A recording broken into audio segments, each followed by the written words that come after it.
first of all, I guess, like, explain to us what exactly has Premier Ford and the other premiers, but who have they been able to have meetings with?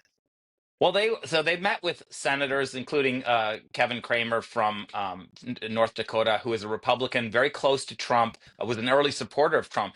But Cramer is interesting character because he's also the co-chair of the America Canada Border Caucus.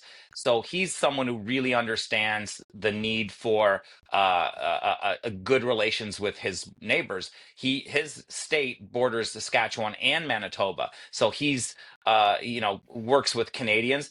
He also, I mean, I spoke with him the other night, and he was talking about how there are some irritants for sure that could be solved at NAFTA 2 talks, USMCA talks down the road, and you well know what those are Mhm. like. Yeah. So I think, yeah, I mean, you'd be hard pressed to find too many elected people in Washington, other than the president of the United States, who think 25% tariffs are a super great idea. Because I think, the United States Chamber of Commerce is warning against tariffs, and the U.S. Chamber of Commerce, the world's largest business organization, made a point of saying at a lunch that Doug Ford spoke at on Tuesday that these tariffs are a tax on the American people. I don't think Mr. Trump understands that tariffs aren't paid by Canada or Mexico or the EU. They're paid by American consumers in the form of higher costs, because a business that takes a product from Canada and sells it in the United States is going to have to pay more for that product.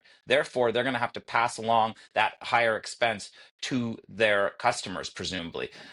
This idea of this Bureau of External Revenue that will collect money from Canada that will then go to fund Trump's tax cuts, that's preposterous, and it's not how economics or taxation work. Well, So that's what, like, Trump openly talks about it. And even when he's sort of questioned by reporters who are trying to fact check him in real time, he kind of insists.